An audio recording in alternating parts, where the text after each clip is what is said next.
La vie d'Anania Kapoor prend un tournant sombre lorsque son oncle et sa tante la trahissent et la vendent aux griffes d'un bordel impitoyable. Privée de sa liberté, elle lutte pour s'échapper, mais se retrouve confrontée à une nouvelle réalité terrifiante. Un mystérieux milliardaire intervient et la rachète au tréfonds du bordel, son regard perçant laissant entrevoir puissance et danger. Est-il son sauveur ou son destin funeste? Alors que les secrets se dévoilent et que chaque geste met sa vie en danger, quel destin tragique l'attend? Plongé dans le suspense. Voici Monsieur Espoir, votre narrateur préféré et meilleur ami, et nous nous apprêtons à plonger dans cette nouvelle histoire. Prenez votre popcorn et régalez-vous. Joyeux anniversaire, Anna. Un chœur de voix l'acclama tandis qu'elle coupait le gâteau, les yeux brillants de gratitude. Merci beaucoup, dit-elle avec un sourire timide. Ce n'était peut-être pas une grande fête, mais pour Anania, c'était tout. Les verres trinquèrent. Santé. Quelqu'un lui tendit un verre de vin. Pourquoi ne bois-tu pas? Demanda un collègue. Je ne bois pas, répondit-elle. Tu as 25 ans et tu n'as jamais bu de vin? Demanda l'une des femmes en riant. C'est notre fille culte, taquina Shania, sa colocataire, d'un ton enjoué. Timide et spirituelle, Anania rit doucement. Avant qu'elle puisse répondre, son téléphone vibra. Elle jeta un coup d'œil à l'écran. Ma tante. Son cœur se serra. Ce numéro n'apportait jamais de bonnes nouvelles. Excusez-moi, murmura-t-elle en s'écartant pour répondre. Rentre à la maison tout de suite, dit la voix saccadée de tante. Pourquoi le ferais-je? Répondit Anania, perplexe. La voix de son oncle l'interrompit soudain. Soyez là dans 30 minutes. La ligne fut coupée.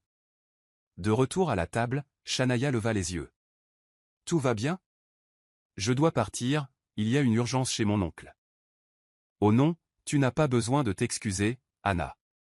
Appelle-moi si tu as besoin de quoi que ce soit, d'accord? Anania la serra dans ses bras. Je t'aime. Je t'aime aussi. Elle atteignit la vieille maison en moins de 30 minutes. Une voiture inconnue était garée dans l'allée. Rien que cela lui serra l'estomac. À l'intérieur, la porte n'était pas verrouillée. Le couloir était étrangement calme. Deux inconnus étaient assis sur le canapé, leur posture trop décontractée, trop audacieuse. Leur regard la scrutait avec un tel scrutateur qu'elle en eut la chair de poule. L'un d'eux se leva et tourna lentement autour d'elle, l'air troublant. « Comment t'appelles-tu, Barbie ?» Elle ne répondit pas à Anania, s'exclama son oncle. « Il t'a posé une question. » Anania Kapoor, l'inconnu, hocha la tête. Il échangea un regard avec son oncle. « Nous sommes prêts à accepter votre offre. » Une offre? Son souffle s'arrêta. « Quelle offre? » demanda-t-elle sèchement. L'homme lui prit le bras. Elle recula. « Excusez-moi, pourquoi viendrais-je avec vous ?» La voix de son oncle était basse mais ferme. « Viens, Anna, parlons en privé. » Ils la conduisirent dans une arrière-salle, sa tante la suivit de près. Son oncle commença d'une voix douce et étrangement solennelle. « Je t'ai élevée comme ma fille, Anna, après l'accident de voiture. »« S'il te plaît, » interrompit-elle. « Pas encore cette histoire. Je n'avais jamais rien demandé en retour, jusqu'à maintenant. »« De quoi parles-tu » Il lui prit les mains, ses pouces tremblant légèrement en appuyant sur ses paumes. « Nous sommes criblés de dettes, tout a disparu, cette maison disparaîtra aussi. » Et ils lui ont proposé de l'aide. Un silence s'abattit. « Tu me demandes de quoi? Être livré comme une propriété ?» Il baissa les yeux, c'était la seule réponse qu'elle attendait. « Oncle, comment as-tu pu ?» Sa voix se brisa, et tante intervint froidement. « Ne dramatise pas, on en a assez fait pour toi. Et maintenant, tu me vends ?» Sa voix devint plus forte, tremblante, le ton de tante plus aigu. « On n'avait pas le choix. »« Tu as toujours eu le choix, pourquoi n'as-tu pas vendu ta propre fille ?» Anania. La voix de son oncle explosa au moment même où la main de sa tante lui frappait la joue. Le coup la projeta au sol. « N'oublie pas ta place, » siffla sa tante. « Tu nous dois tout. » Anania respirait par à-coups. La trahison était trop lourde, trop profonde. Ces gens ne l'avaient jamais considérée comme un membre de leur famille, seulement comme une dette à recouvrer. Elle s'est levée. « Je ne vais nulle part avec eux. » Elle se retourna et courut vers la porte. Attrape-la, rugit son oncle. Elle esquiva entre les meubles, le cœur battant, mais juste au moment où elle atteignait le seuil, l'un des hommes l'attrapa et la souleva du sol. Lâche-moi, lâche-moi. Elle donna des coups de pied et hurla, les larmes aux yeux. S'il te plaît, tonton, ne fais pas ça. Il hésita un instant, son expression s'adoucissant presque, puis il se détourna. Prends-la, dit tante. Non. Anania se débattit dans l'étreinte de l'homme et réussit à se libérer, mais fut rattrapée. Ne te bats pas, ricana l'homme. On ne veut pas abîmer ce joli petit minois. Elle haleta en voyant du sang là où son emprise lui avait déchiré le poignet. Ces gens, sa prétendue famille, s'étaient retournés contre elle, et maintenant même des inconnus avaient plus de pouvoir sur elle qu'elle. L'un des hommes s'approcha et sortit quelque chose de sa poche.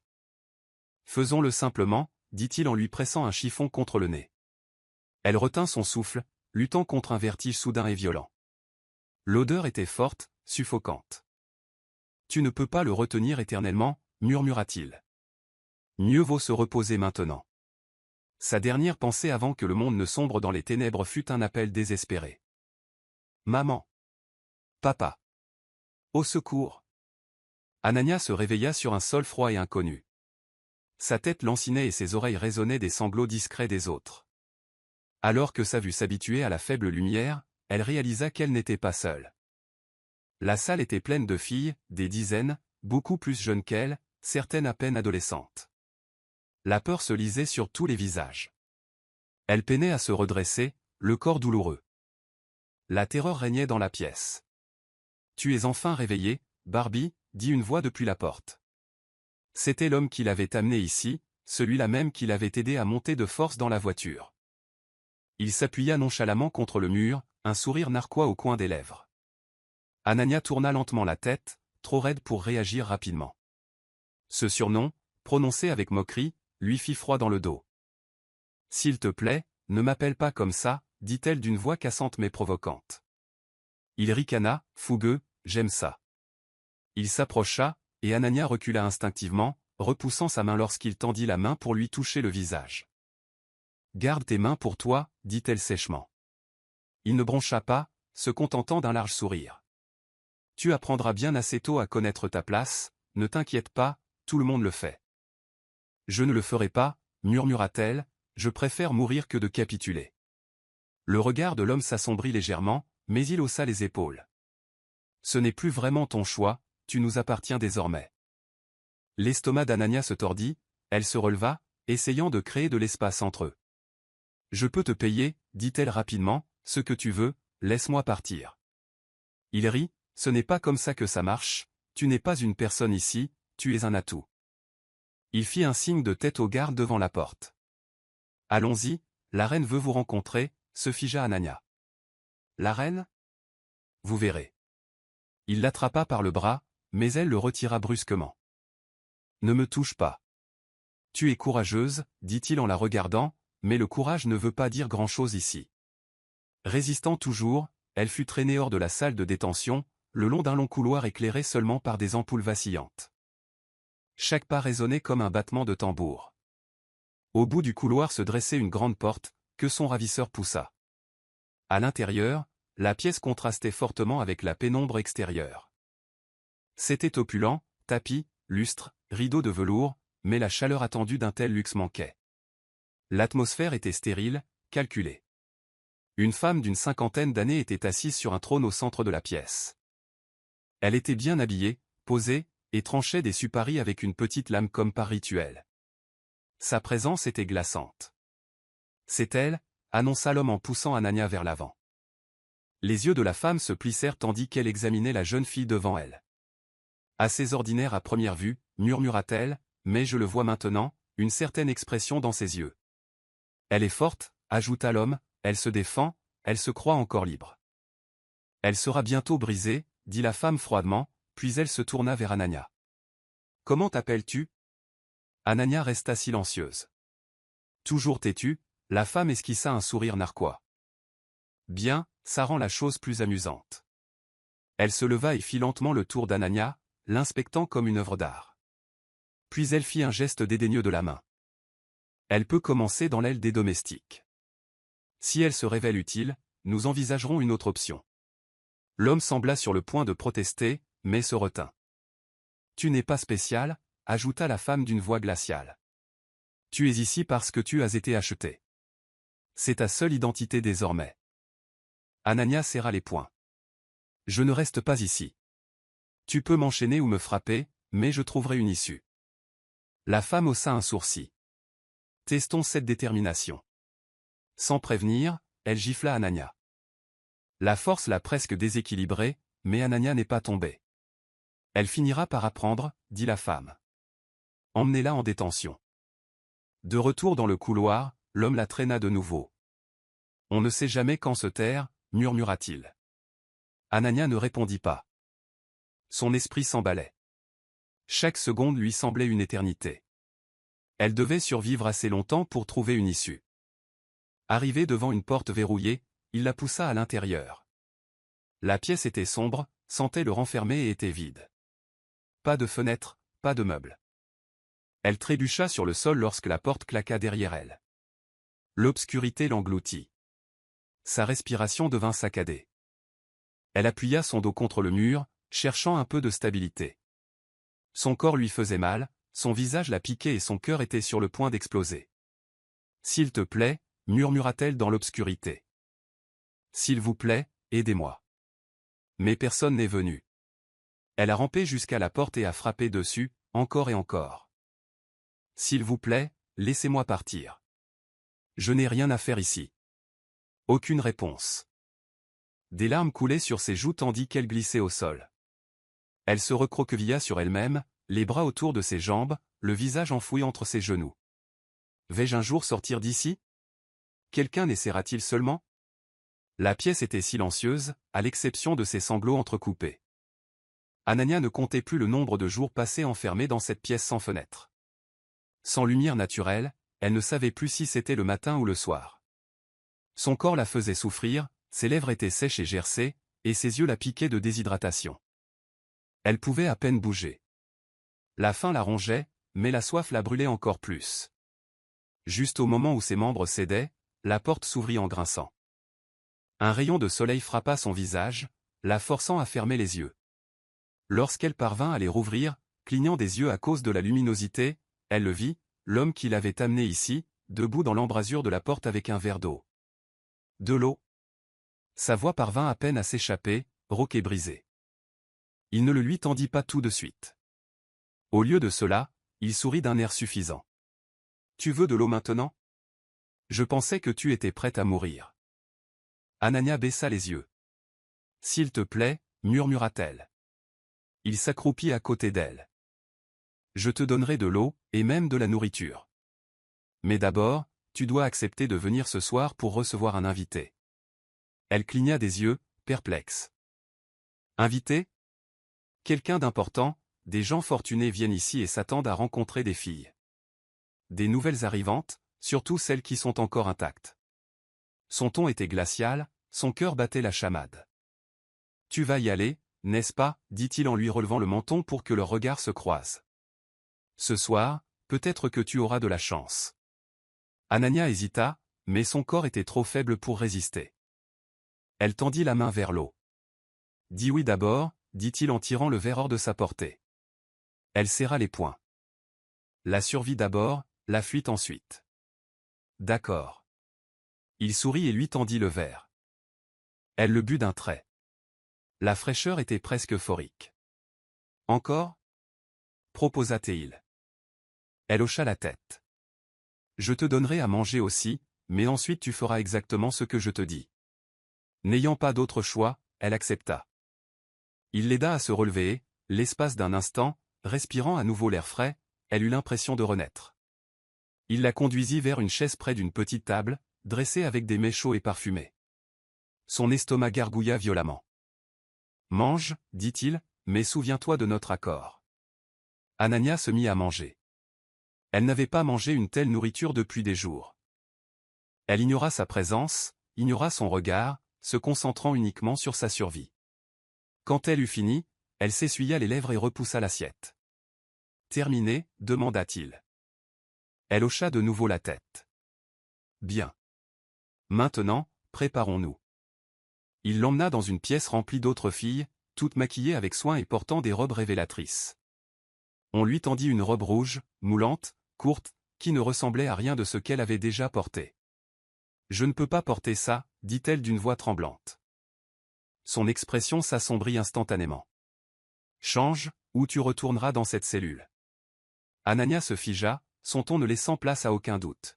« On ne peut pas s'échapper, ajouta-t-il sèchement, alors joue le jeu ou souffre. » Elle prit la robe et recula dans la salle de bain. À l'intérieur, elle s'aperçut dans le miroir et recula. Ses yeux étaient gonflés à force de pleurer, son nez rouge, ses lèvres gercées, ses cheveux emmêlés. Elle reconnaissait à peine son propre reflet. Après s'être aspergé le visage d'eau et essuyé le sang séché de sa bouche, elle prit une douche, laissant l'eau apaiser son corps douloureux. Un plan commença à se dessiner. Il y avait une petite fenêtre, haute, mais pas inaccessible. Elle attendrait la tombée de la nuit, puis elle courait. Revêtue à contre-cœur de sa tenue rouge, elle se regarda à nouveau. Le tissu était trop moulant, le décolleté trop profond, mais c'était un costume de survie, pas d'estime de soi. « Tu peux y arriver », murmura-t-elle à son reflet. Juste une nuit, puis s'enfuir. Dehors, une femme attendait avec une trousse de maquillage. « Tu es en retard, assieds-toi », lança-t-elle. Anania obéit, subissant silencieusement le changement de look. Une fois terminé, elle reconnut à peine la jeune fille dans le miroir. Ses cheveux avaient été bouclés, ses lèvres peintes en rouge, ses yeux assombris pour la faire paraître plus âgée, plus glamour, plus attractive. « Barbie, c'est toi ?» L'homme ricana en entrant. Le surnom lui fit froid dans le dos, mais elle garda le silence. « Parfait, » dit-il en l'encerclant comme un collectionneur examinant un tableau. « Souviens-toi juste de bien te comporter ce soir, l'invité pourrait te choisir. » Il la guida vers une file de filles qui attendaient le long d'un couloir. Elles semblaient toutes avoir à peu près son âge, certaines plus jeunes. La plupart fixaient le sol, silencieux et effrayés. Personne ne souriait. « Comporte-toi bien, » répéta-t-il, et celui qui sera choisi, considère cela comme une récompense. Anania déglutit difficilement. La porte s'ouvrit, un homme grand entra, vêtu de vêtements coûteux, la démarche assurée et lente. Sa présence fit taire la pièce. Les filles restèrent immobiles, Anania gardait le regard rivé au sol. « Il est là pour inspecter », annonça l'homme, tous les nouveaux arrivants. Chaque pas de l'invité résonnait comme le tonnerre, Anania sentait son approche. Elle résista à l'envie de lever les yeux. Lorsqu'il atteignit la fille à côté d'elle, elle ferma les yeux, priant silencieusement, « S'il te plaît, passe-moi, s'il te plaît. » Mais soudain, elle reçut un coup de coude violent. « Levez les yeux », siffla l'homme. Anania hésita, puis releva lentement la tête, les yeux fermés. Lorsqu'elle les ouvrit enfin, elle se retrouva face à face avec l'invité. Leurs regards se croisèrent et, à cet instant, tout le reste disparut. Anania releva lentement la tête, les yeux toujours clos, se réfugiant contre ce qui l'attendait. Lorsqu'elle les rouvrit enfin, ils croisèrent le regard d'un homme debout devant elle. L'espace d'un instant, le monde qui l'entourait disparut. Leurs regards se croisèrent, et quelque chose s'agita en elle. De la confusion, de l'anxiété, et quelque chose d'autre qu'elle ne parvenait pas à nommer. C'était comme si le temps s'était ralenti. Elle ne pouvait détourner le regard, ni comprendre pourquoi cet homme, contrairement aux autres, la figeait. Il la fixait profondément dans les yeux. Au début, il y avait quelque chose de doux, de la curiosité, peut-être même de l'attention. Mais ensuite, cela a changé, se transformant en quelque chose de plus sombre. La chaleur a disparu, remplacée par une distance glaciale. Son regard devint froid, presque haineux. « Pourquoi, pensa-t-elle, me regarde-t-il comme ça? Je ne le connais même pas », son cœur battait la chamade. Elle craignait qu'il ne la choisisse, qu'il ne l'attire comme les autres. Mais au bout d'un moment, sa main se tendit, non vers elle, mais vers la fille à côté d'elle. Anania expira en tremblant. Un soulagement la submergea, mais il était tempéré par la confusion. Même en emmenant l'autre fille, il ne la quitta pas du regard jusqu'au moment où il disparut par une porte voisine. Elle resta figée, hantée par une question. Qu'est-ce que c'était? Tiger, leur manager, applaudit. « Bonne chance la prochaine fois, les filles, » annonça-t-il. « Retournez à vos chambres, un autre client arrivera bien assez tôt. » Anania retourna dans la chambre partagée qui lui avait été attribuée. Normalement, 5 filles y séjournaient, mais ce soir, elles n'étaient que 3. Les autres parlaient doucement, mais Anania n'y prêtait aucune attention. Ses pensées étaient absorbées par la rencontre précédente et par son plan. Elle attendit que l'obscurité soit totale. Lorsque la respiration douce des autres annonça qu'ils s'étaient endormis, elle se leva doucement de son lit, en veillant à ne pas faire de bruit. Chaque pas vers la salle de bain lui semblait un exercice d'équilibriste. Mais avant d'atteindre la porte, des voix étouffées l'arrêtèrent. Elle se retourna et jeta un coup d'œil vers le couloir. 2 gardes traînaient une fille vers le fond du couloir. Ses sanglots résonnaient sur les murs. « S'il vous plaît, ne m'emmenez pas là », cria-t-elle. « Je ne tenterai plus de m'enfuir, promis. »« Tu connais les règles », dit froidement l'un des hommes. Anania en eut le souffle coupé. Anania comprit qu'elle tentait de s'échapper. Elle les suivit à distance, se cachant dans l'ombre, jusqu'à ce qu'ils atteignent la grande chambre de celle que tout le monde appelait la reine. Anania se cacha derrière l'encadrement de la porte. À l'intérieur, la fille fut jetée à terre. « Je suis désolée », sanglota-t-elle. « Pardonnez-moi, madame. Je ne le referai plus. » La femme n'a même pas bronché. Elle a repoussé la fille d'un coup de pied et l'a attrapée par les cheveux, la forçant à se lever. « Depuis combien de temps es-tu ici » demanda-t-elle. La fille trembla. « Oh, 1 an. » « Alors tu connais les conséquences d'enfreindre nos règles. »« J'ai eu tort » s'écria la fille. « J'ai fait une erreur. Tu n'auras pas l'occasion d'en refaire un. » Anania se sentit mal. La voix de la reine s'éleva. « Amenez toutes les filles ici. Qu'elles voient. Qu'elles comprennent. » Une cloche retentit dans l'enceinte. En quelques instants, des dizaines de filles envahirent la zone, l'air impassible, effrayées ou résignées. Anania se tenait silencieuse au milieu de la foule, hésitant entre se cacher ou témoigner. Alors la reine rendit son décret, punissez-la. Que cela serve d'exemple. Anania ne put se retenir. Non. Le mot s'échappa de ses lèvres comme un cri. Tous les regards se tournèrent vers elle. Le silence retomba. Tu ne peux pas lui faire ça, murmura-t-elle, la voix brisée. La reine se tourna vers elle, le pas posé, le regard dur comme la pierre. Anania recula, les genoux tremblants. La voix de la femme était basse et mortelle. Qui a dit ça? Anania était muette. La reine s'arrêta à quelques centimètres de son visage, son regard tranchant l'air comme une lame. À cet instant, Anania comprit. Ici, aucune pitié. Aucune issue. Sauf si quelqu'un de l'extérieur venait la chercher. À moins que quelque chose ou quelqu'un n'intervienne. Alors que la reine se tournait vers ses gardes, Anania ferma les yeux. « S'il vous plaît » pensa-t-elle. « Quelqu'un. Sauvez-moi. » La femme responsable, froide et autoritaire, s'avança vers elle d'un pas lent et posé. Anania recula instinctivement, le cœur battant la chamade. « Tu parles bien trop souvent » dit la femme d'une voix rauque. « Dois-je aussi te faire taire » Anania secoua vivement la tête, tremblante.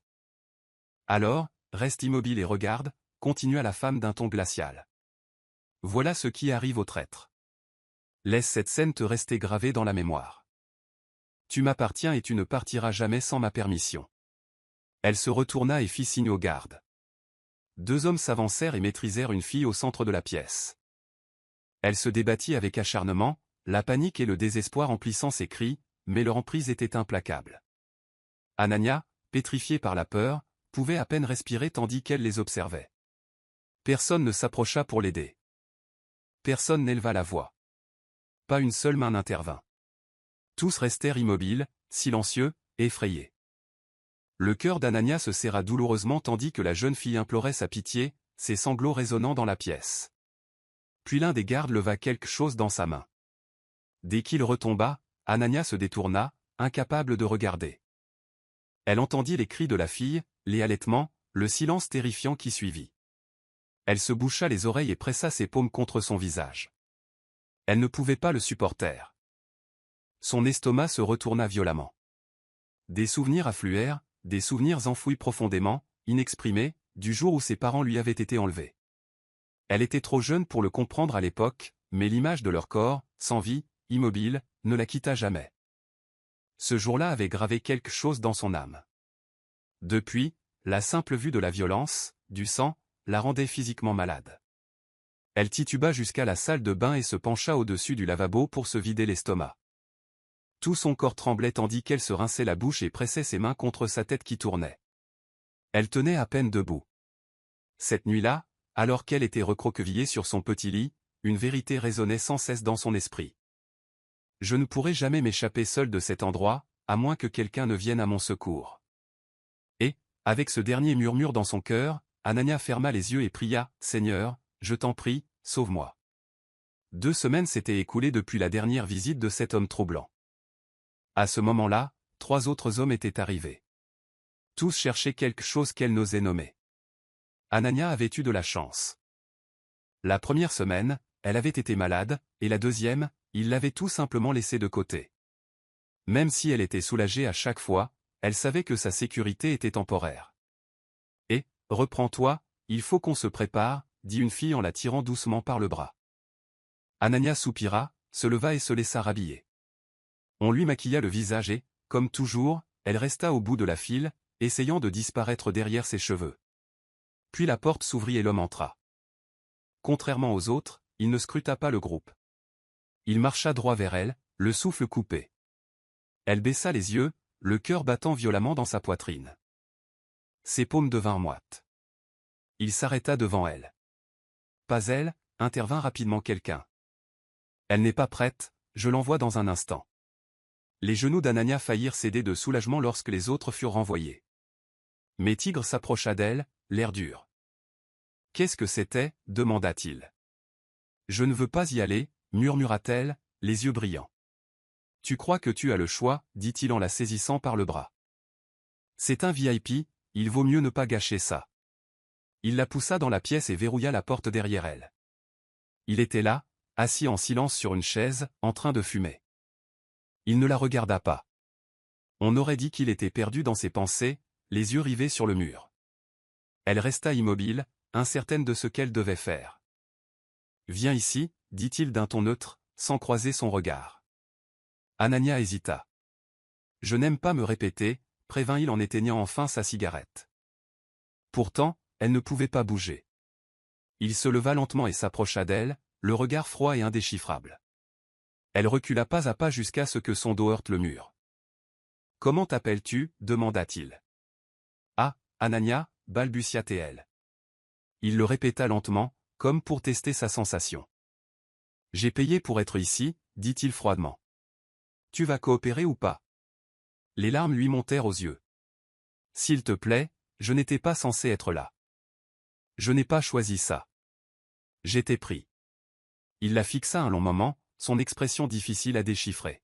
« Je ne suis pas venu pour une histoire » dit-il. « Je suis venu pour ce qu'on m'avait promis. » Anania fit un pas en avant. « Je ferai n'importe quoi, mais pas ça. Je te le rendrai, s'il te plaît. » Il expira brusquement. « Tu te rends compte de ce qui se passera si je sors et que je leur dis que tu as refusé ?» Elle se figea. Il s'approcha, suffisamment près pour qu'elle sente la tension entre eux. « Ne me bouscule pas » prévint-il. Comme elle ne répondait pas, il lui tendit la main par l'épaule. Elle tressaillit et recula de nouveau, les bras fermement croisés. « S'il vous plaît, je vous demande de choisir différemment » dit-elle. Il marqua une pause. Son expression changea légèrement, comme si quelque chose vacillait derrière son masque sévère. Mais cela disparut. Soudain, il se détourna et murmura, « Bien, tu as dit ce que tu voulais dire. » Elle resta immobile, incertaine de savoir si elle avait échappé de justesse ou si ce moment allait revenir. Mais la porte s'ouvrit avec un bruit sec derrière elle, et elle réalisa qu'elle était en sécurité pour l'instant. Anania remua, tentant de se retourner, mais un poids lourd pesait sur elle. En ouvrant les yeux, elle réalisa qu'un homme était allongé sur elle. La panique l'envahit tandis que les souvenirs de la nuit précédente lui revinrent en mémoire. Sa colère, la confrontation, la façon dont elle s'était cogné la tête et avait perdu connaissance. Avait-il franchi la ligne alors qu'elle était sans défense? Terrifiée à l'idée que ses craintes se confirment, elle écouta le son de sa respiration calme.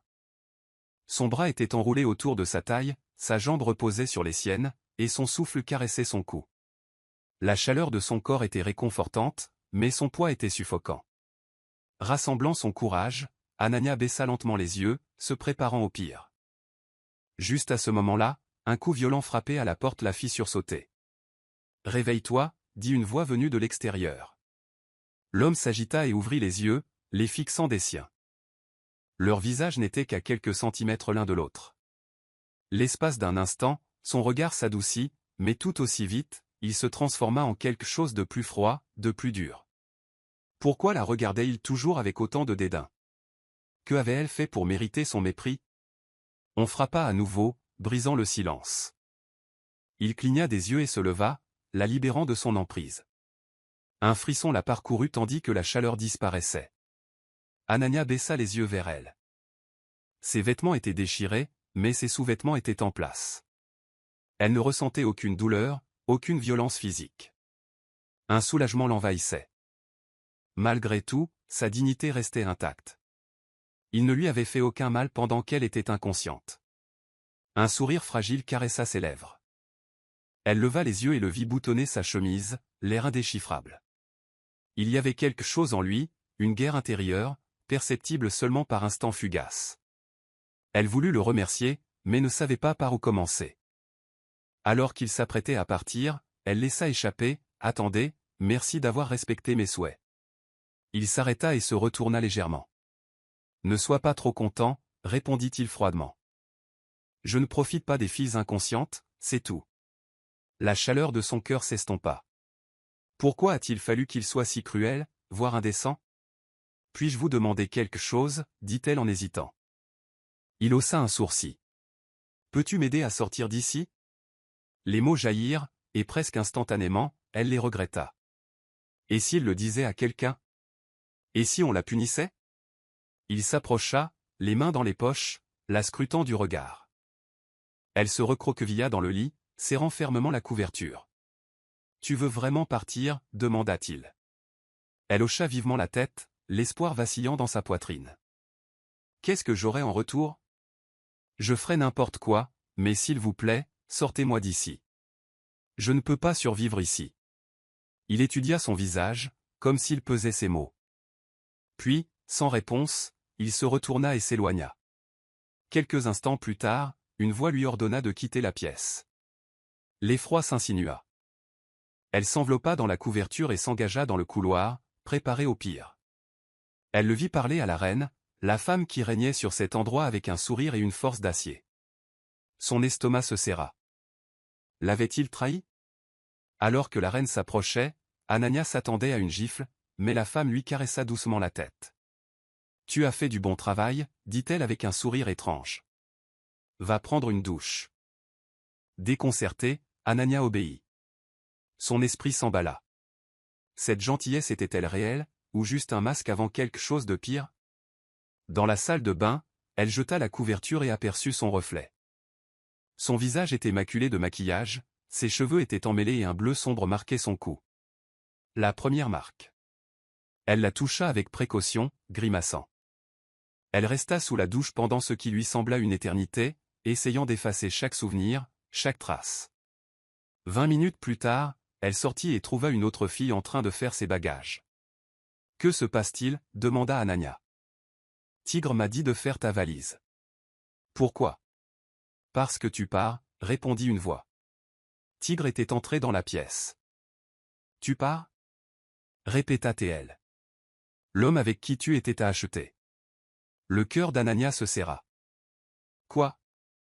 Tu m'as entendu. Il t'a acheté. » Tiger fit une moue théâtrale. « Dommage. Je n'ai pas eu l'occasion de passer du temps avec toi. » Elle est restée silencieuse. Elle ne pourrait jamais le considérer comme un ami, malgré ses plaisanteries. Bref, tu as de la chance. La plupart des filles ne quittent jamais cet endroit. Anania enfila rapidement sa robe préférée, celle que sa tante lui avait préparée avant le début de ce cauchemar. En sortant de la pièce avec son sac, un sourire éclaira ses lèvres. Un sourire rare et sincère. Elle était enfin libre. « Félicitations, monsieur Rudra Malhotra. Elle est à vous maintenant, » dit la reine. Alors, son nom était Rudra. Cela lui allait bien, vif et menaçant. Il ne la regarda pas en se dirigeant vers la sortie. La reine poussa Anania vers l'avant. Des femmes se pressaient le long du couloir, leurs yeux emplis d'envie et de mépris. Anania passa, mais elle s'en fichait. Dehors, le ciel l'accueillit. Les oiseaux volaient librement. Elle respira l'air frais, sa poitrine emplie d'une paix oubliée depuis longtemps. Puis elle surprit Rudra qui l'observait. Leurs regards se croisèrent, et il détourna rapidement le regard. Elle sourit de nouveau et dit « Merci de m'avoir sauvé ». Il rit sombrement. « Qui a dit que je t'avais sauvé ?» Elle cligna des yeux, perplexe. « Je t'ai juste tiré de là, dit-il. Mais je t'ai enfermé dans mon propre monde maintenant. » Son souffle s'accéléra. « Quoi? Que veux-tu dire? Tu as dit que tu ferais n'importe quoi, alors sois patiente. Je te le dirai en temps voulu. Pour l'instant, viens avec moi. » Et tandis qu'elle la suivait, une pensée résonna dans son esprit. Est-il mon sauveur? Ou mon destructeur? Rudra partit vers la voiture sans un mot, parlant dans son téléphone tout en la regardant. Anania ne parvenait pas à se défaire de l'impression qu'il parlait d'elle. Arrête de trop réfléchir, se dit-elle. Pourquoi se donnerait-il la peine? Il prit le volant et l'attendit. Anania hésita. Pouvait-elle vraiment lui faire confiance? Et s'il la blessait? Ou pire, avait-elle seulement le choix? Elle avait promis de tout faire s'il la libérait du bordel. Cette promesse la liait désormais à lui. Le cœur battant, elle se dirigea vers la voiture et attrapa le siège arrière. « Je ne suis pas ton chauffeur. »« Assieds-toi devant, » ordonna-t-il. Sans le regarder en face, elle se glissa sur le siège passager et posa son sac sur ses genoux. « Attache ta ceinture, » lui rappela-t-il. Elle obéit. Après cela, un silence pesant et étouffant régna dans la voiture. Il ne parla pas, et elle non plus. Pourtant, une tempête faisait rage en elle. Que va-t-il me faire? Quel genre de travail attend-il? Ai-je eu tort de lui faire confiance? Son esprit imaginait tous les scénarios du pire, la peur obscurcissant chacune de ses pensées. Ne stresse pas ton petit cerveau, dit-il soudain d'une voix neutre. On y est presque. Elle se retourna brusquement pour le regarder, surprise. Son regard restait fixé sur la route, indéchiffrable. Peut-il lire dans les pensées? Non, je ne peux pas lire dans les pensées, répondit-il sèchement. Mais le tien est facile. Anania resta bouche bée. Ferme la bouche, sinon une mouche pourrait entrer. La voiture s'arrêta brusquement lorsqu'il eut fini de parler. Elle se tut rapidement, essayant de cacher sa surprise. Il sortit sans un mot. Avait-il vraiment deviné ses pensées une fois de plus? Sortez, on n'a pas toute la journée, lança-t-il sans se retourner. Anania le suivit et se retrouva face à face avec une majestueuse demeure. Grand, élégant et intimidant. Malgré sa beauté, quelque chose clochait. Froid. Dois-je m'enfuir? Non, tu ne devrais pas, répliqua-t-il d'une voix sèche et sévère. N'essaie même pas de t'échapper. Tu le regretterais. Tu ne sais pas qui je suis. Son corps se tendit. Pouvait-il vraiment savoir ce qu'elle pensait? Elle ne posa pas la question. Elle le suivit simplement, traversant un jardin à couper le souffle et pénétrant dans le manoir. Les gardes le saluèrent, mais il les ignora. Ses longues enjambées la forcèrent à se hâter pour suivre. Il s'arrêta devant les grandes portes et se pencha vers elle. « Bienvenue dans mon étreinte obscure » murmura-t-il. Ces mots, prononcés si près de son oreille, lui firent froid dans le dos. À l'intérieur, le manoir était magnifique. Un large escalier menait à l'étage. Des tons sombres, rehaussés d'or et de beige, décoraient le hall. Un grand canapé occupait le centre de l'espace, flanqué d'un canapé et d'une télévision murale. Sur le côté, une table à manger se trouvait juste à l'extérieur de ce qui semblait être la cuisine. On aurait dit une maison destinée à plusieurs. Mais où étaient-ils tous? Tu admireras le décor plus tard, dit Rudra en s'asseyant. Je suis un homme occupé, ne me fais pas perdre mon temps. Il lui fit signe d'un sourcil de s'asseoir en face de lui. Anania s'exécuta silencieusement, assise, les mains sur les cuisses, le regard détourné. Elle s'occupait à jouer avec l'ourlet de son kurta. « Me reconnais-tu » demanda-t-il. Elle secoua la tête. Elle avait essayé de se souvenir de lui depuis cette nuit-là, mais rien ne lui était venu à l'esprit. Je le pensais bien, dit-il. Je m'appelle Rudra Malhotra, mais vous ne m'appellerez pas par mon nom. Vous m'appellerez monsieur. Je suis propriétaire d'une multinationale.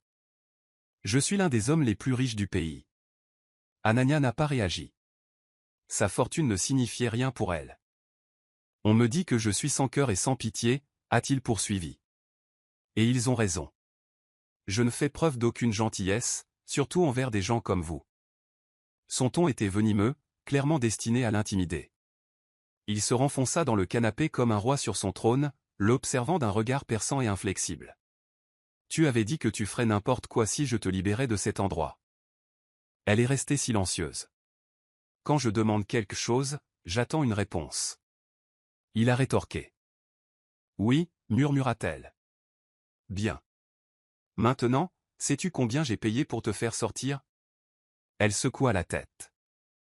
50 lakhs. Anania haleta. Ses mains tremblaient. C'était plus d'argent qu'elle n'aurait jamais imaginé. Elle ne pourrait jamais le rembourser.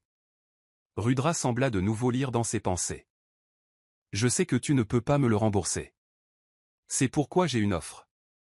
Il glissa un dossier sur la table vers elle. Elle ne l'avait pas remarqué plus tôt. C'est un contrat, dit-il calmement.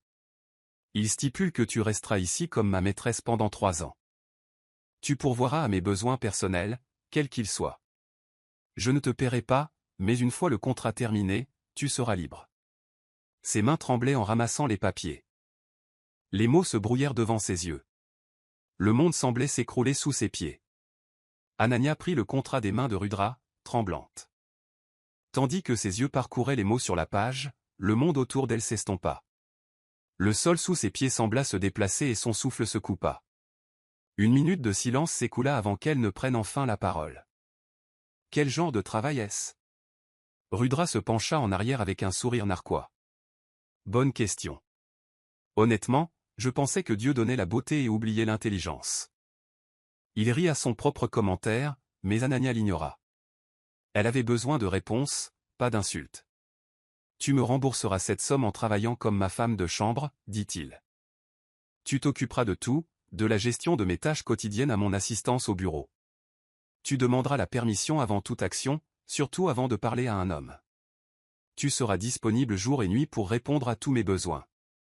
Personnels, professionnels et physiques. Anania se leva d'un bond, le visage pâle. Je suis désolé, je ne peux pas faire ça, dit-elle fermement. Donne-moi du temps, je te rembourserai, avec intérêt. Rudra haussa un sourcil et se frotta le menton. Et comment tu ferais ça, au juste? Je trouverai un travail, dit-elle. Je suis instruit, j'ai de l'expérience. Je gagnerai et rembourserai chaque roupie. Il rit de nouveau, l'amusement mordant. Tu crois que quelqu'un va t'embaucher? J'ai 2 ans d'expérience, pourquoi pas? Parce que je l'ai dit, répondit-il froidement. Et personne ne veut me contredire. Je peux faire fermer leurs entreprises d'un simple appel. L'espoir d'Anania commença à s'effriter. Je ne peux pas vivre ici, murmura-t-elle. Il rit, plus fort cette fois, un rire qui résonna sur les murs du grand hall. Où irais-tu? Dans cet appartement exigu que tu partageais avec 2 autres filles?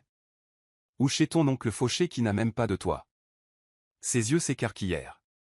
Comment le sais-tu?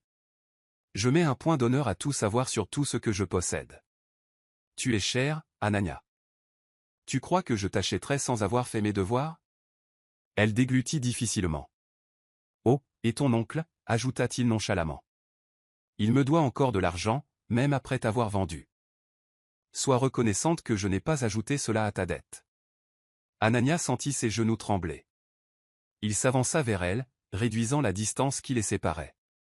Si tu peux rendre l'argent d'ici ce soir, tu es libre de partir.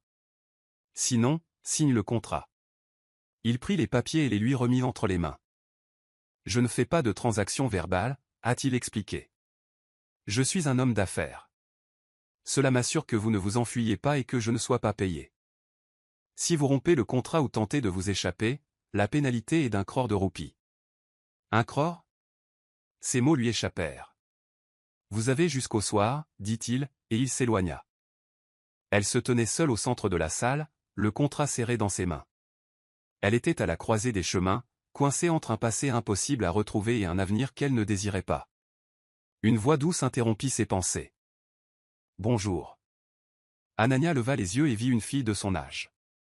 Elle força un sourire poli, mais la fille parut interloquée, la fixant comme si elle digérait une surprise. « Monsieur m'a demandé de vous montrer votre chambre. »« Ma chambre » répéta Anania. « Oui, viens avec moi. » La jeune fille tenta d'engager la conversation en demandant son nom. « Anania Kapoor » répondit-elle à contre-cœur.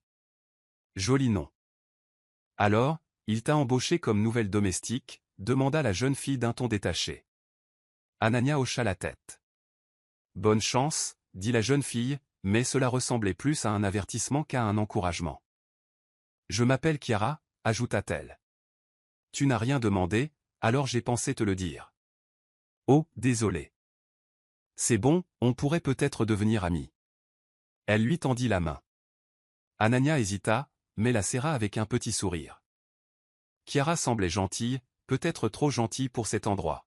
« Tu peux décorer cette pièce comme tu veux, » dit Chiara.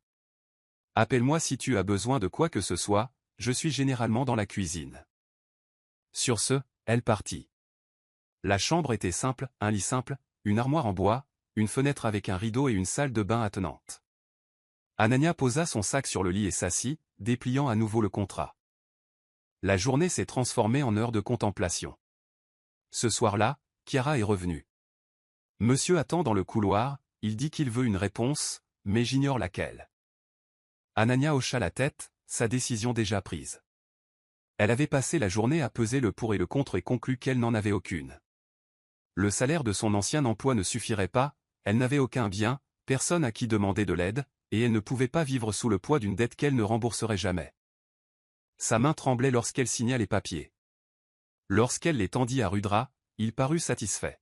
« Choix judicieux, dit-il. J'ai accepté, car je ne crois pas qu'on doive quelque chose à qui que ce soit.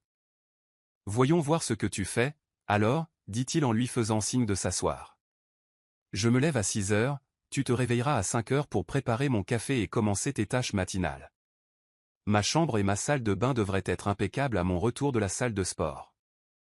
Petit déjeuner à 8 heures précises, départ à 8h30. Tu t'occuperas de toutes mes tâches personnelles au bureau. Dîner à la maison, ce n'est que le début, des tâches s'ajouteront. Anania hocha la tête en silence. Maintenant, les règles, leva les yeux. Tu ne me désobéiras pas, tu ne me poseras pas de questions ni ne m'interrompras. Tu ne parleras pas au personnel du service postal, tu ne toucheras pas à mes affaires, tu ne sortiras pas sans moi, tu ne t'immisceras pas dans ma vie professionnelle ou personnelle. Et n'oubliez jamais votre rôle ici, vous êtes une domestique, rien de plus. Si vous enfreignez la moindre de ces règles, les conséquences seront lourdes. Il marqua une pause. Je ne réponds pas aux supplications, et tu n'apprécieras pas mes punitions. Anania déglutit difficilement. Et mange correctement, ajouta-t-il. Il ne manque pas de nourriture ici, et je ne veux pas de squelette errant chez moi. Elle cligna des yeux. Est-ce qu'il vient de la traiter de squelette? Tu peux y aller, la congédia-t-il. De retour dans sa chambre, Anania ouvrit la fenêtre et contempla le ciel nocturne. Les larmes lui montèrent aux yeux. Quel péché ai-je commis pour mériter ce châtiment, murmura-t-elle. Chaque fois qu'elle pensait que les choses pourraient s'améliorer, la vie lui prouvait le contraire. Un coup interrompit ses pensées. De la nourriture, dit Chiara. Je n'ai pas faim, répondit Anania sans ouvrir la porte. Dehors, les oiseaux gazouillaient, leurs ailes fendant le ciel. Ils peuvent aller où ils veulent, murmura-t-elle. Quelle chance! Tout ce qu'elle avait voulu, c'était être libre, mais la liberté, semblait-il, avait un autre prix. Rudra ne l'avait pas sauvée. Il l'avait simplement enfermée dans son ombre. Après le dîner, Rudra retourna dans ses appartements privés, un lieu de silence et de maîtrise. Il prit une bouteille de vin dans le placard et se servit un verre. D'un mouvement lent et expérimenté, il s'enfonça dans le canapé en cuir, son esprit revenant à elle, Anania. Il fixa le liquide tourbillonnant, la mâchoire serrée. Il s'était dit qu'elle n'était qu'une pensée fugace, une distraction dont il se débarrasserait bientôt. Mais elle ne l'était pas. Elle s'était glissée sous sa peau comme personne ne l'avait jamais fait. Sans y être invitée. Indésirable. Il fréquentait rarement les bordels. Ce n'était pas son genre. Trop chaotique. Trop prévisible. Mais quelque chose dans cette journée l'avait attiré là. Il était arrivé directement du bureau. Fatigué. Irritable. Il cherchait quelque chose qu'il ne pouvait nommer. Et c'est là qu'il la vit. Elle se tenait au bout de la file, le visage baissé, les cheveux tombant sur ses joues comme un rideau. Elle ne cherchait pas à se faire remarquer. Au contraire, c'était comme si elle voulait disparaître. C'est ce qui le faisait paraître. Cette présence fragile. Cette résistance silencieuse. Au début, il la crut semblable à une personne de son passé. Elle. Les mêmes yeux calmes. La même douceur qui le réconfortait autrefois. Et le tourmentait plus tard. Il avait alors ressenti quelque chose d'inhabituel. Pas du désir. Pas de pitié. Une tempête. Au lieu de la choisir, il avait choisi la fille à côté d'elle. Il n'avait même pas jeté un coup d'œil en arrière. Il s'était dit que c'était mieux ainsi. Que c'était le choix judicieux. Le choix maîtrisé. Mais ses yeux le hantaient. Les jours passèrent. Des nuits encore plus longues. Son visage s'imprégnait de chaque instant de calme. Perturbant ses pensées, se moquant de sa retenue, il essaya de travailler davantage. Se noyant dans les affaires et les délais. Mais elle s'attarda. Jusqu'à ce qu'il cède finalement. Il revint sur ses pas. Cette fois, il ne parcourut pas les lieux et ne fit pas semblant d'être indécis. Il marcha droit vers elle. De nouveau au bord de la file. Tentant à nouveau de disparaître. Sans un mot, il tendit la main et lui prit le bras. Elle résista. Juste un peu. Assez pour réveiller quelque chose en lui. Frustration. Fascination. Dans la pièce, il attendait. Alluma une cigarette. Laissa le temps s'écouler entre eux. Lorsqu'elle entra, il détourna le regard. Il ne voulait pas qu'elle sache qu'elle avait du pouvoir. Il ne voulait pas qu'elle voie qu'il se souvenait de chaque détail de son visage. Il donna un ordre. Elle se figea. Il la refit. Rien. Elle refusait d'obtempérer. Non pas par arrogance, mais par pure volonté. Il pouvait lire la peur dans ses yeux. Mais aussi la résistance. Elle n'était pas encore suppliante. Pas complètement. Elle essayait encore de tenir bon. Cela l'irritait. Mais au fond, il la respectait. Il s'approcha d'elle. Lentement. Elle tressaillit. Son dos touchait le mur. Elle pouvait à peine soutenir son regard. Pourquoi me fait-elle cet effet? Elle murmura son nom. À peine. Sa voix se brisa. Ses doigts tremblaient. Et puis, enfin, la requête. S'il te plaît. Laisse-moi partir. Rudra ne savait pas ce qui s'était passé ensuite. Pas clairement. Il se souvenait de son effondrement. Il se souvenait de l'avoir rattrapée avant qu'elle ne touche le sol. Et de sa voix. Doux. Presque parti. Sois mon sauveur. Pas un destructeur. Cette nuit-là, il ne l'a pas quittée. Il l'a regardée dormir. Son visage était pâle sur les draps. Son maquillage maculé de larmes. Sa respiration était superficielle mais paisible. Il ne la toucha plus. Il n'osa plus. Au lieu de cela, il s'allongea à côté d'elle. Face au plafond. Pour la première fois depuis des années, le sommeil le trouva sans effort. Profond. Sans interruption. Au matin, le soleil le réveilla. Et son visage fut la première chose qu'il vit. Elle remua et se redressa lentement. Leurs regards se croisèrent. Elle semblait perplexe. Soulagée. Effrayée. Et puis, elle lui a demandé de l'aide. Ce fut le tournant. Quand elle promit de tout faire. N'importe quoi. S'il pouvait l'aider à s'échapper de cet endroit, un plan commença à germer dans l'esprit de Rudra. Il se dit que c'était réalisable. Stratégique. Elle avait un lien avec quelqu'un de son passé. Et ce lien pouvait servir ses objectifs. Mais au fond, il savait que c'était plus que ça. Il ne pouvait pas la laisser partir. Il ordonna à ses hommes d'enquêter sur ses antécédents. En quelques heures, il avait tout, son nom complet, ses antécédents familiaux. Éducation. Vulnérabilité. Et le fait le plus intéressant de tous. Elle était la nièce d'un homme qui avait une dette importante envers Rudra. Cela a scellé son destin. Il ne l'a pas achetée par sympathie. Il l'a fait parce que son visage lui rappelait tout ce qu'il voulait oublier. Et tout ce qu'il devait surmonter. Sa présence lui le rappellerait constamment. Ses yeux. Sa voix. Son silence. Il le nourrirait, aiguiserait son instinct et renforcerait sa détermination. Elle avait fermé les yeux ce jour-là en sortant du bordel. Le vent avait soulevé ses cheveux. Et pendant une seconde, elle avait semblé libre. Léger. Plein d'espoir. Mais il savait que cet espoir ne durerait pas. Elle n'avait aucune idée de la cage dans laquelle elle mettait les pieds. Elle n'était pas libre. Elle était à lui désormais.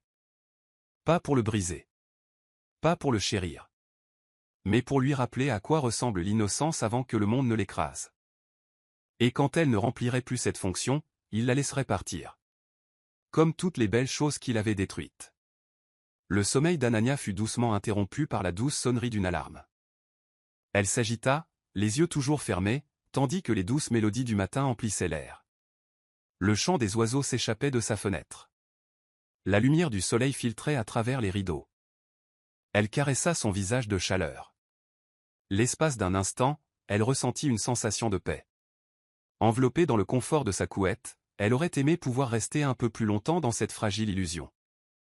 Que tout ce qu'elle avait enduré n'était peut-être qu'un mauvais rêve. Qu'elle se réveillerait et retrouverait sa vie intacte. Sa liberté intacte. Mais tandis que ses yeux s'ouvraient lentement et s'habituaient au plafond, la réalité lui revint avec un poids qu'elle ne pouvait ignorer. Ce n'était pas un rêve. C'était sa nouvelle vie. Elle expira profondément, se recentrant. C'était à elle de décider maintenant. Endurerait-elle cela avec désespoir ou avec une détermination sereine? Si je fais tout bien, se dit-elle, peut-être qu'il me laissera tranquille. Peut-être que je serai en sécurité. C'était tout ce qu'elle voulait. Pas de gentillesse. Juste de la sécurité. Un coup sec à la porte interrompit ses pensées. Elle l'ouvrit et trouva Chiara debout dehors, l'air légèrement impatient. « Vous êtes en retard, madame » dit Chiara en haussant un sourcil. « En retard » Anania cligna des yeux. Chiara a pointé l'horloge. « Il est déjà 5h15. Tu as du travail. Le café de monsieur, tu te souviens? Il est très ponctuel. Viens vite à la cuisine. Je vais te montrer tout. » Anania ferma rapidement la porte, prit un simple curta et un saloir, et se précipita vers la salle de bain. Quelques minutes plus tard, elle était en bas, rejoignant Chiara et quelques autres femmes déjà affairées dans la cuisine. L'air était empli des riches arômes du petit déjeuner en préparation. Chiara désigna les provisions. « Commencez ici. Vous avez 10 minutes. » Il met 2 cuillères à soupe de sucre dans son café, ajouta-t-elle. Anania fronça les sourcils. « À ce point-là? C'est malsain, » dit Chiara en haussant les épaules. « On n'a pas le droit de commenter. » Anania se mordit la langue et se concentra sur sa tâche. « Je me fiche de sa santé. Je suis là pour rembourser ma dette et éviter les ennuis. » Le café prêt, elle le déposa sur un plateau et monta l'escalier jusqu'au premier étage. D'après Chiara, la deuxième chambre lui appartenait. Elle s'arrêta devant la porte, inspira profondément et frappa. Aucune réponse. Tâtonnante, elle poussa la porte et entra. Sa chambre était vaste, luxueuse, décorée avec une élégance raffinée et une richesse discrète. Un lit king size dominait le centre. À proximité, un canapé et une table en verre abritaient les vestiges de la nuit précédente, une bouteille de vin vide et un verre. Une douce lumière filtrait à travers les lourds rideaux. Elle posa le café sur la table et ouvrit doucement les rideaux, laissant la lumière du soleil baigner la pièce. C'est alors qu'il remua. L'homme gémit et ouvrit lentement les yeux. En la voyant, son expression s'adoucit en un sourire inattendu. « Tu es de retour, dit-il, les dents étincelantes. » L'espace d'un instant, Anania fut prise au dépourvu. Ce sourire la désarma. Il semblait presque accessible. Mais tout aussi vite, le masque tomba. Il lui prit la main et la tira en avant, la faisant trébucher sur le lit et atterrir maladroitement contre lui. Sa poitrine se soulevait et s'abaissait sous elle.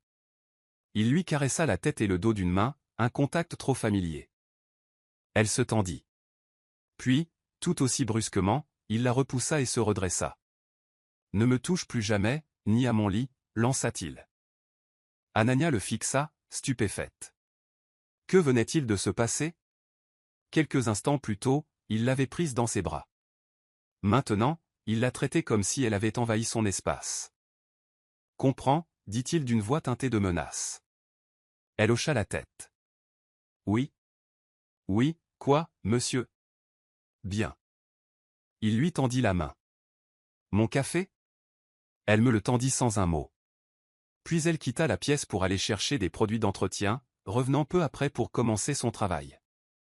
Tandis qu'elle se déplaçait, elle sentit son regard la suivre. Calme, attentif, envahissant. Cela lui donna des picotements. Pourtant, elle l'ignora. C'était sa nouvelle vie, et elle allait devoir s'habituer à être observée. Lui résister ne ferait qu'empirer les choses. Elle se tourna pour nettoyer une petite table ornée d'objets élégants. Un vase en verre trônait au centre, élégant et moderne. « Soyez prudent, dit-il soudain.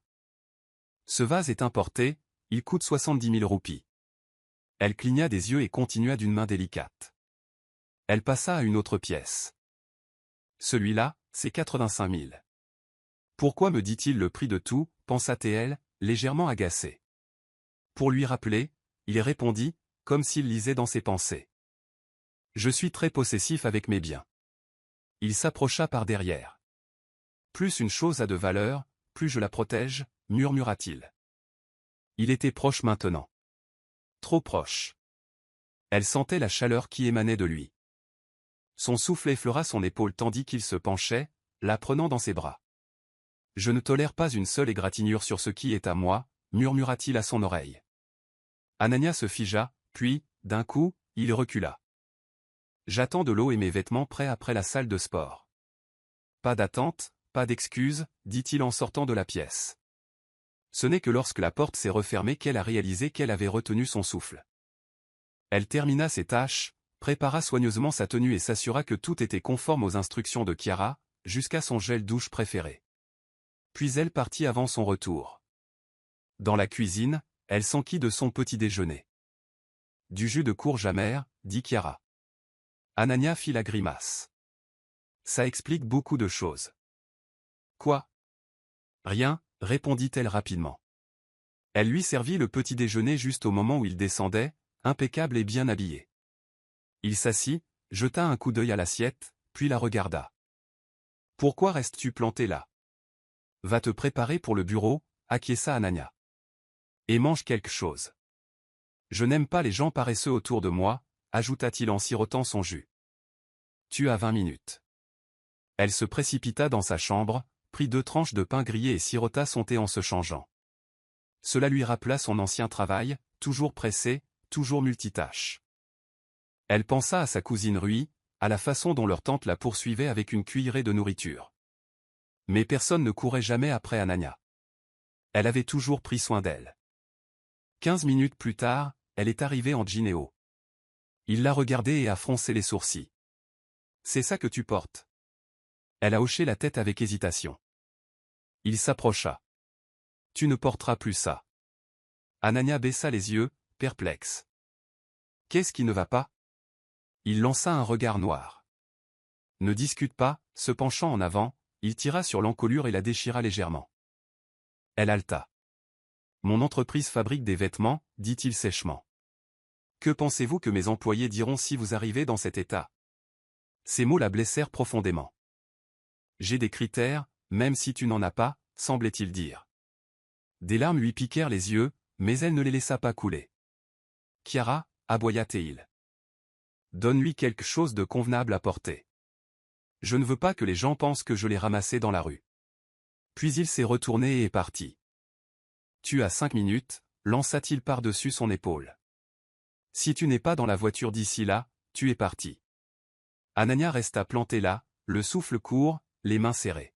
« Est-ce ainsi que je vais vivre les 3 prochaines années ? » Insultée, réduite au silence et liée à un homme qui ne la considérait que comme une dette à gérer. Mais elle n'avait pas le choix.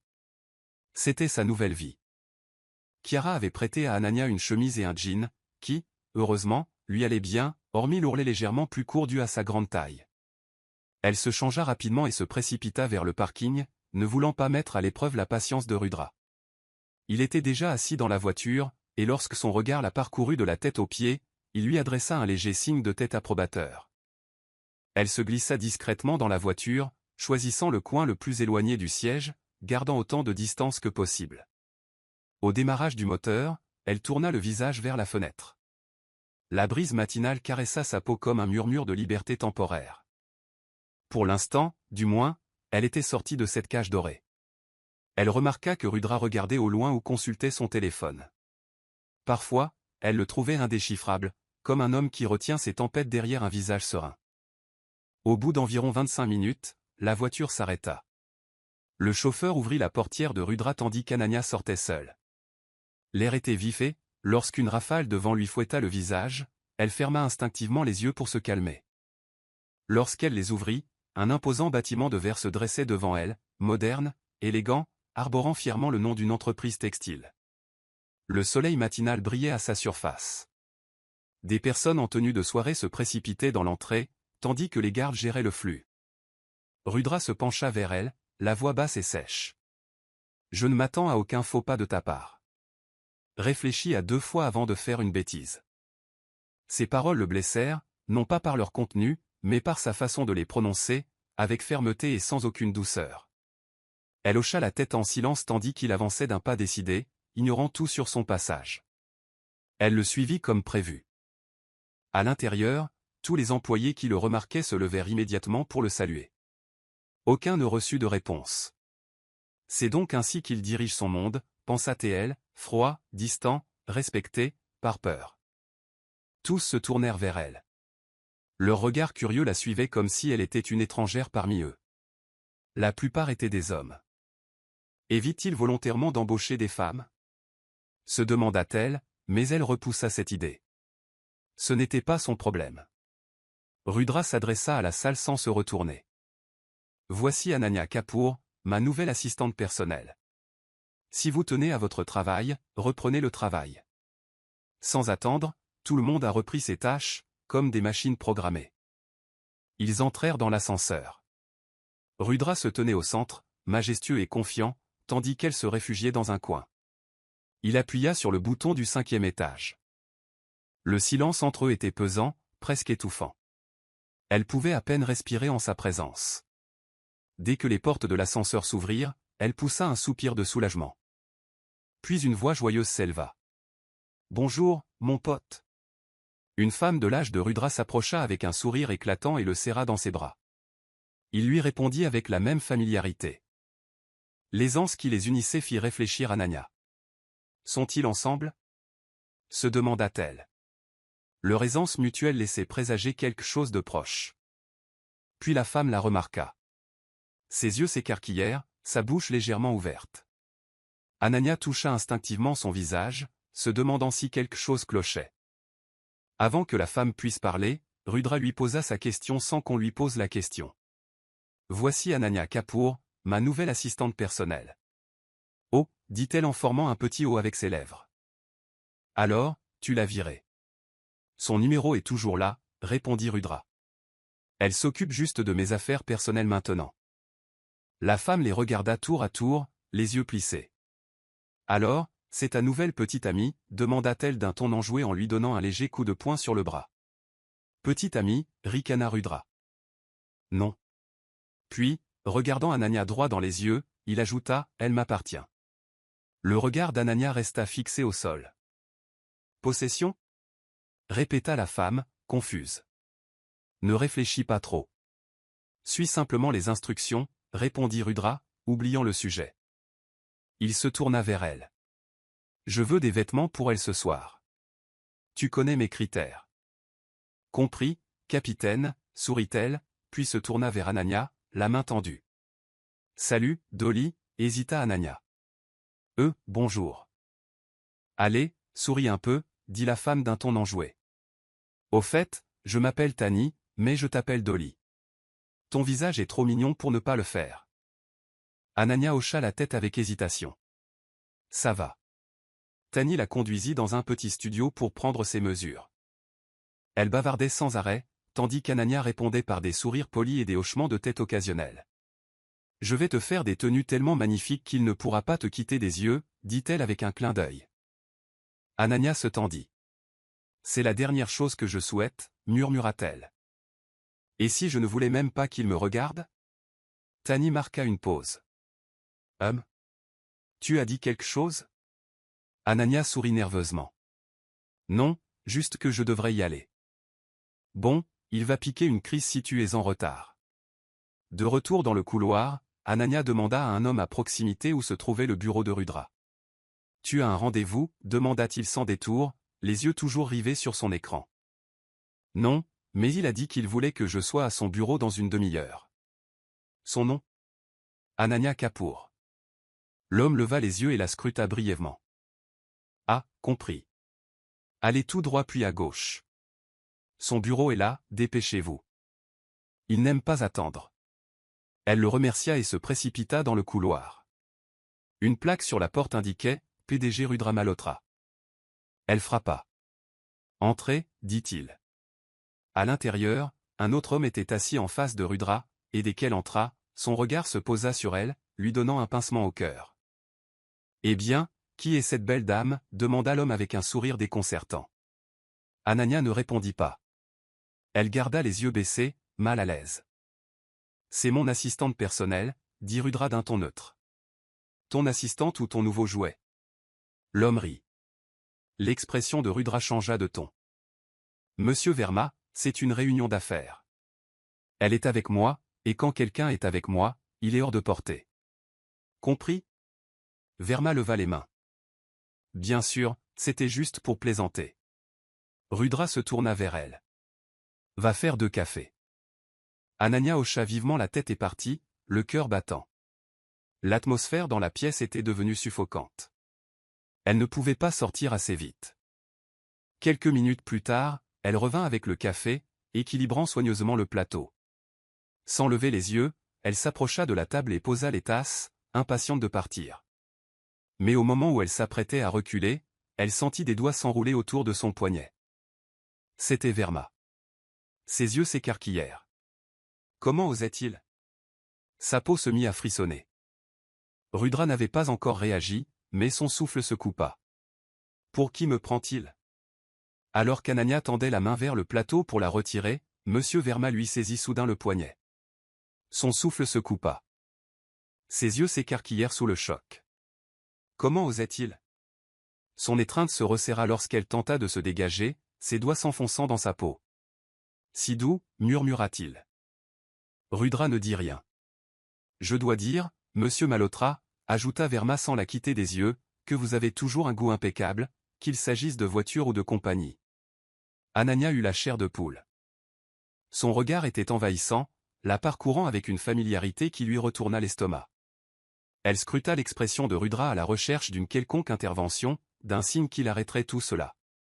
Mais pendant un instant, il se contenta d'observer. Quel idiote! J'attendais autre chose de lui. Verma sursauta brusquement, l'attirant plus près d'elle et passant un bras autour de sa taille, la forçant à trébucher sur ses genoux. Son souffle s'arrêta et elle se figea, les bras prisonniers de son étreinte. C'est alors que la table claqua. Dans un grand fracas, Rudra se releva. Pars, aboya-t-il d'une voix tonitruante. La force de ces mots les fit sursauter tous les deux. L'emprise de Verma se relâcha instantanément.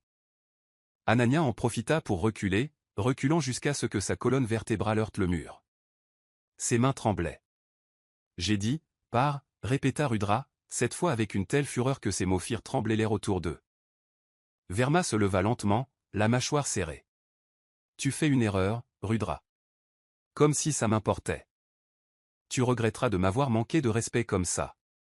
Pour elle? Tu as 5 secondes avant que j'appelle la sécurité, rétorqua Rudra. Le visage de Verma s'assombrit. Tu vas me le payer. Touche encore à ce qui m'appartient et je ferai en sorte que personne ne se souvienne de ton nom dans les affaires. Sur ce, Verma se retourna et sortit en claquant la porte derrière lui. Ils étaient désormais seuls. Le regard de Rudra se porta instantanément sur Anania. Fougueux, implacable. Son souffle s'arrêta de nouveau, mais cette fois pour une raison différente. Sa présence emplit la pièce comme un orage en gestation. Il s'avança vers elle. Elle n'osait pas bouger. Elle connaissait ce regard, cette expression qui oscillait entre la rage et quelque chose de bien plus dangereux, le contrôle. Elle tressaillit lorsqu'il se rapprocha, la piégeant d'une main de chaque côté du mur. Son corps se figea. Sa colère le quitta comme une vague de chaleur. « Tu as révélé ton vrai visage très vite, grommela-t-il. Ses yeux restèrent fixés au sol. Il ne t'a pas fallu longtemps pour confirmer ta véritable nature. Elle leva alors les yeux, des larmes de rage brûlantes. Comment ça? Tu voulais cette attention. Tu l'as encouragée. Ne le nie pas. Ce n'est pas vrai, s'écria-t-elle. Tu as vu ce qui s'est passé. C'est lui qui, s'il te plaît, interrompit froidement Rudra. Tu savais exactement ce que tu faisais. Elle le regarda, incrédule. Comment a-t-il pu après tout ça? Ce n'est pas un endroit où l'on peut refaire ses vieux tours, dit-il d'une voix basse, venimeuse. Tu n'es plus dans ce bordel. Sa voix tremblait, mais elle tint bon. Tu n'as pas le droit de dire ça. Je n'ai pas demandé à être touché. Je ne l'ai pas invité. Il se pencha plus près, baissant la voix jusqu'à un murmure dangereux. Tu es à moi. Ça veut dire que personne d'autre ne lèvera la main sur toi. La poitrine d'Anania se serra. Tu n'es rien, murmura-t-elle avec force, la voix tremblante de douleur. Tu ne m'appartiens pas. Rudra laissa échapper un rire sombre. Tu as une dette envers moi. J'ai gagné ton temps. Ça me donne tous les droits. Elle le repoussa, finissant par craquer. Je paie peut-être une dette, mais ça ne me rend pas moins humain, et encore moins ce que vous continuez à m'appeler. Il marqua une pause. Son défi le prit par surprise. Je ne suis pas une prostituée, dit-elle fermement. Rudra plissa les yeux. Fais attention à ce que tu dis ensuite. Tu crois tout contrôler, mais tu ne contrôles pas ma dignité, dit-elle d'une voix brisée. Pas ça. Sa main tressauta.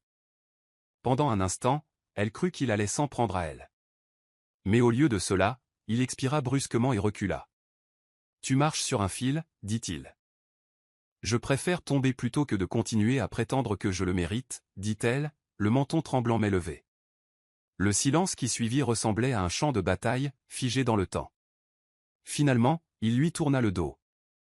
Sors d'ici, murmura-t-il. Elle ne se fit pas prier. Elle se précipita vers la porte, les joues en feu, le cœur battant la chamade.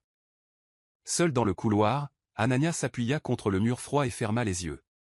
Une larme coula sur sa joue avant qu'elle ne puisse la retenir. Comment suis-je censé survivre à ça pendant 3 ans? Elle s'essuya le visage et prit une inspiration tremblante.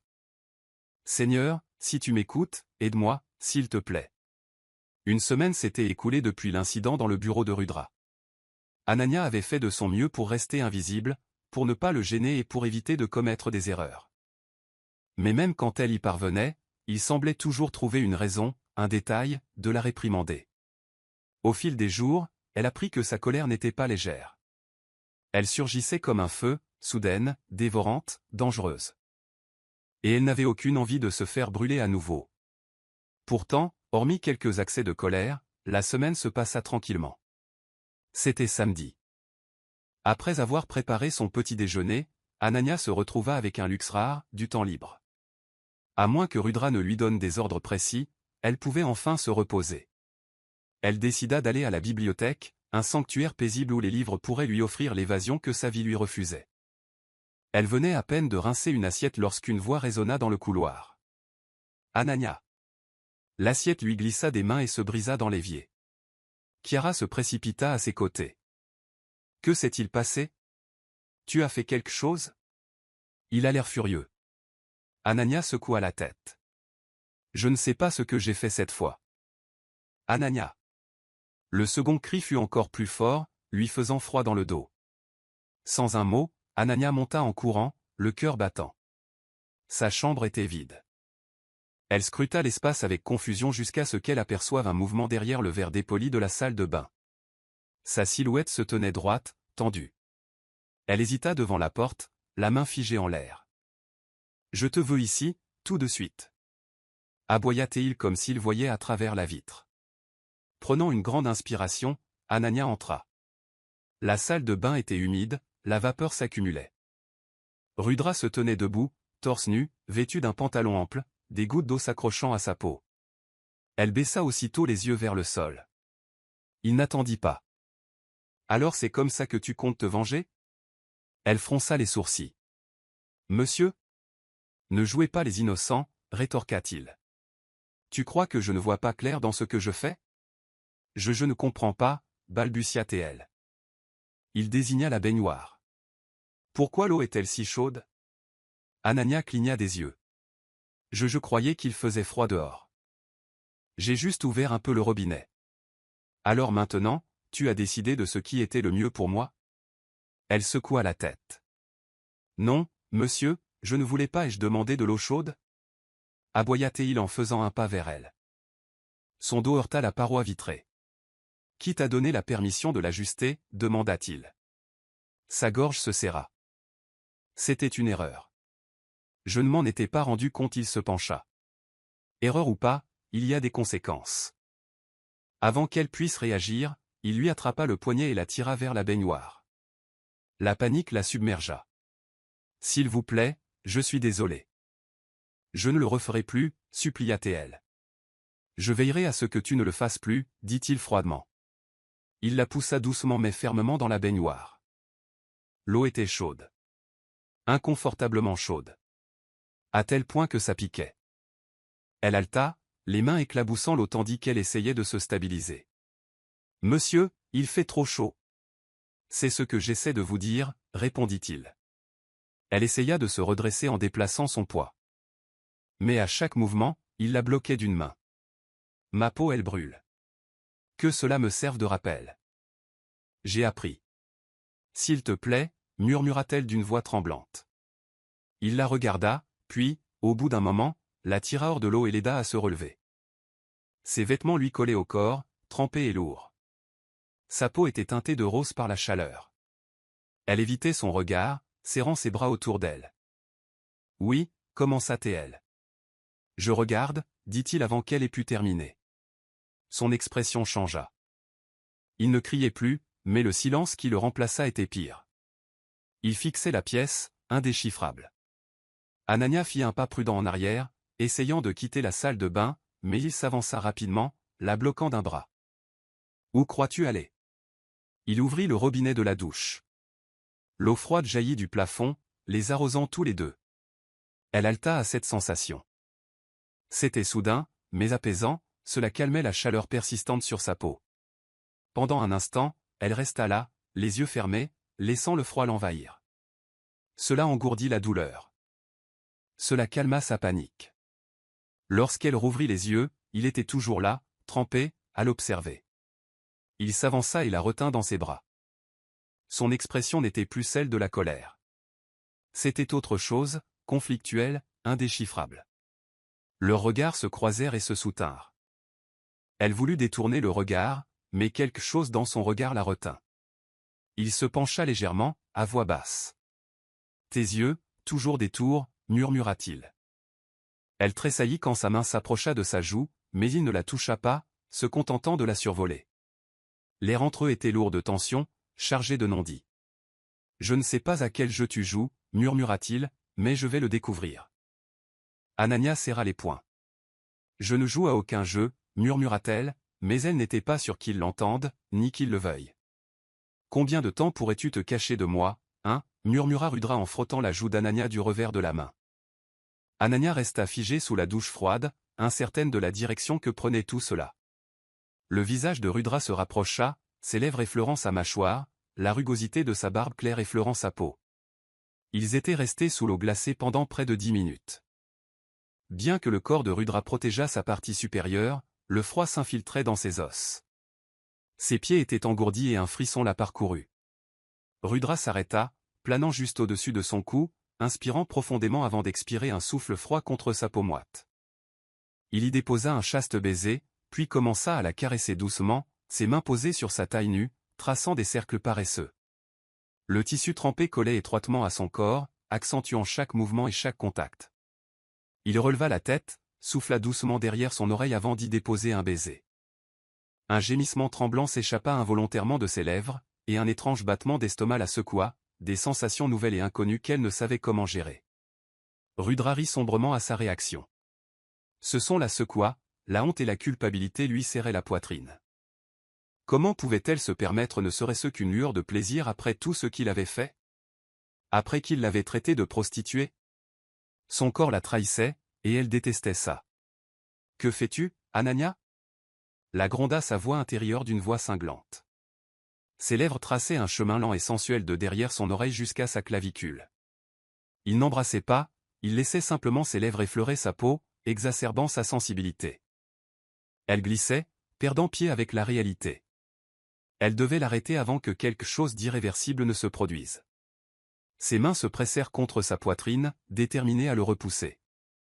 Mais avant qu'elle ne puisse le faire, Rudra lui lança un regard qui la figea sur place, l'avertissant de ne pas le défier. Ce regard glacial et unique la vida de toute résistance. Ses yeux se fixèrent sur les siens, puis se posèrent sur ses lèvres tremblantes avant de revenir. Une guerre palpable l'envahissait. Il essayait, à peine, de se contenir.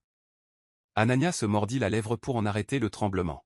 « Putain » murmura-t-il, puis il écrasa ses lèvres sur les siennes, sa main droite en serrant sa gorge. Sa prise était ferme, mais pas suffisante pour l'étrangler. Elle resta paralysée, telle une statue de choc. Rudra lui avait volé son premier baiser, celui qu'elle avait rêvé d'offrir à quelqu'un qu'il aimait vraiment. Sa main se resserra légèrement autour de son cou, sans toutefois restreindre sa respiration. Les secondes s'étirèrent interminablement tandis qu'il commençait à caresser ses lèvres. Le mur derrière elle la maintenait immobile, incapable de se relever. Ses lèvres étaient douces, faussement chaudes, mais son cœur était froid, engourdi. Elle ne répondit pas, elle ne voulait pas de ça. Pourtant, il continua, les yeux fermés, ses lèvres caressant les siennes, une main agrippant sa gorge, l'autre descendant le long de son bras. Puis soudain, il s'arrêta. Il recula brusquement comme s'il avait été électrocuté, l'expression déformée par la rage. Ses yeux injectés de sang la transpercèrent. « Sors d'ici » aboya Théil. Elle tressaillit devant ce changement soudain de ton. « Je lui ai dit de sortir » rugit-il à nouveau. Anania se retourna et s'enfuit de la salle de bain, tremblante. Derrière elle, elle entendit son gémissement guttural, mais elle n'osa pas se retourner. Elle se précipita dans sa chambre, fermant la fenêtre pour se protéger du vent mordant, avant de se recroqueviller sur elle-même. Son esprit se remplissait de dégoût de soi. Comment avais-je pu le laisser me toucher ainsi? De l'eau coulait de sa peau, trempant le sol en dessous. Elle avait besoin de se changer, sinon elle risquerait de tomber malade, mais qui s'occuperait d'elle? Elle se dirigea vers le placard, prête à se changer, lorsque la voix de Rudra brisa le silence. « Anania » tonna Théil, le cœur battant, elle courut dans sa chambre. « Où sont mes vêtements » demanda-t-il. Elle jeta un coup d'œil au lit, ses vêtements étaient disposés. « Pas ça, je pars pour 2 jours, où est mon sac ?» Il partait? Pour 2 jours? Pourquoi ne le savait-elle pas?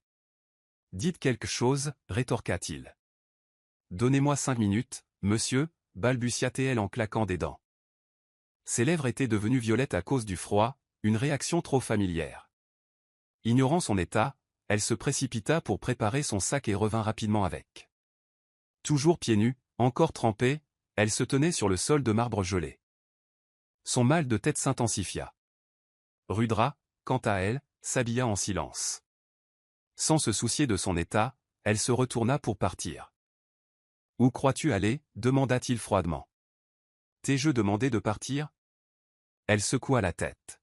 « Viens boutonner ma chemise. » Elle le regarda bouche bée, incrédule. « Dépêche-toi, je suis en retard. » Les doigts tremblants, elle obéit, évitant son regard. Son commentaire, « Ne fais pas comme si tu n'avais jamais vu un homme », la fit déglutir. Ses doigts, engourdis et désordonnés, peinaient à appuyer sur chaque bouton. Son visage restait indéchiffrable, ses yeux rivés sur les siens. Après avoir enfin terminé, il lui fit signe de l'aider à mettre son manteau. Elle obéit. Donne-moi le peigne. Elle se tourna pour ouvrir le tiroir, mais un éternuement soudain la surprit, et une bouteille tomba et se brisa sur le sol. Elle paraissait chère. Son souffle s'arrêta. Je suis désolé, murmura-t-elle. Déshabille-toi. Ses yeux s'écarquillèrent de surprise. Je vais te le payer, monsieur. Je suis désolé. J'ai dit, déshabille-toi. Anania resta figée, tremblante. Rudra la retourna et dézippa sa robe d'un geste vif. Elle serra le tissu contre sa poitrine, comme si c'était son dernier rempart. Ne bouge pas d'un pouce, grogna-t-il en s'éloignant. L'air froid frappa son dos nu. Un violent frisson la parcourut. Il revint, posant ses mains sur ses épaules pour lui tirer la robe. Non, monsieur. S'il vous plaît, sanglota-t-elle. Chut, encore un mot, et je vous emmène à cet étage immédiatement. Ses yeux croisèrent les siens dans le miroir. Il ne bluffait pas terrifié, elle serra les lèvres. Malgré sa résistance, il ôta la robe jusqu'à sa taille. Elle se protégea aussitôt avec ses bras et ses longs cheveux mouillés. Son dos était complètement exposé. Levez les mains, ordonna-t-il. À suivre. Avez-vous aimé ce premier épisode? Si oui, indiquez, épisode 2, dans les commentaires ci-dessous pour que je vous propose le prochain épisode au plus vite. Merci. Voici Monsieur Hope, votre narrateur et meilleur ami préféré. En attendant de vous revoir, soyez sage.